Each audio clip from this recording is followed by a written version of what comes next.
ಸಡಿಲಗೊಳಿಸಲು ಅಭ್ಯಾಸ ಮಾಡ್ತಾರೆ. ಈಗ ಸರ್ವಾಂಗಾಸನ ಮಾಡೋಣ.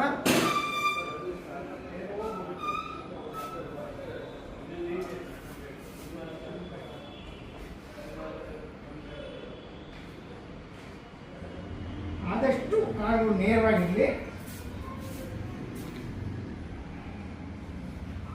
ನಿಧಾನವಾಗಿ ಕಾಲು ಅಗಲ ಮಾಡೋಣ.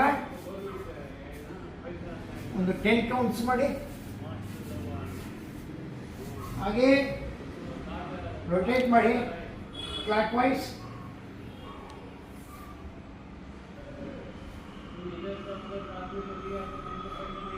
Aunty clock wise.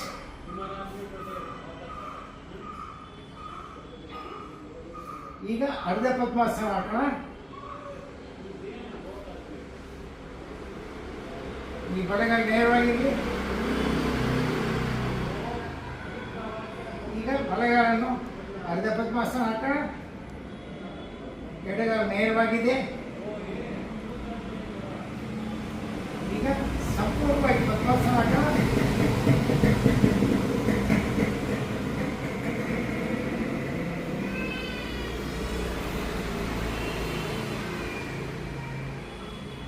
ಈಗ ಸ್ಟ್ರೈಟ್ ಮಾಡಿ. ಸಹಜವಾಗಿ ಉಸಿರಾಟ ಮಾಡಿ. ನಿಧಾನವಾಗಿ ಒಂದೊಂದೇ ಕಾಲನ್ನು ಬಿಡಿಸ್ಕೊಳ್ಳೋಣ.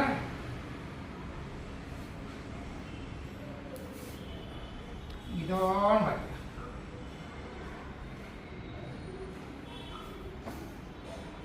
ಇದು ಮಾಡಿದ ಮೇಲೆ ಕೈ ಚಿನ್ನ ಮುದ್ರೆ ಇಟ್ಕೊಳ್ಳಿ ಅಥವಾ ಹಸ್ತ ಮುದ್ರೆ ಇಟ್ಕೊಳ್ಳಿ.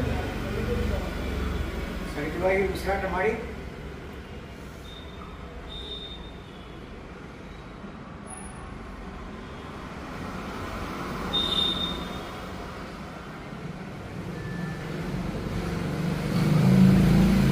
ಈ ವಿಡಿಯೋ ಉದ್ದೇಶ, ನಾವು ಸತತವಾಗಿ ಯೋಗಾಭ್ಯಾಸ ಮಾಡ್ತೇನೆ ಇದ್ದರೆ ನಮ್ಮ ದೇಹದಲ್ಲಿ ಬಿಗಿಗೊಂಡಿರುವ ನರನಾಡಿಗಳು ಸಡಿಲವಾಗುತ್ತೆ.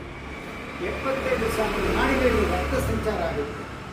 ರೋಗ ನಿರೋಧಕ ಶಕ್ತಿ ಹೆಚ್ಚಾಗುತ್ತೆ. ರೋಗಗಳನ್ನು ನೋಡಿ ನಾವು ಹೆದರಬಾರ್ದು. ರೋಗ ನಮ್ಮನ್ನು ನೋಡಿ ಹೆದರಬೇಕು. ರೋಗ ಗೇಟ್ ಪಾಸ್ ತಗೋಬೇಕು. ಅಂದರೆ ನಾವು ಸತತವಾಗಿ ಅಭ್ಯಾಸ ಮಾಡಬೇಕು. ನಮ್ಮ ದೇಹದ ಅನುಗುಣ ನೋಡ್ಕೊಳ್ಳಿ.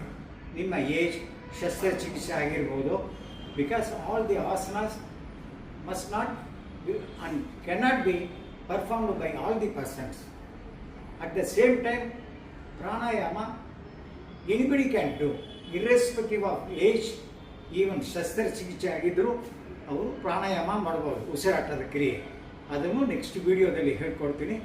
ಈಗ ಇದರ ಉದ್ದೇಶ, ಎಲ್ಲರೂ ಸತತವಾಗಿ ಅಭ್ಯಾಸ ಮಾಡಿದರೆ ರೋಗ ನಿರೋಧಕ ಶಕ್ತಿ ನಾವು ಹೆಚ್ಚು ಮಾಡ್ಕೋಬಹುದು. ಅದೇ ಈ ವಿಡಿಯೋ ಉದ್ದೇಶ. ಹರಿ ಓಂ.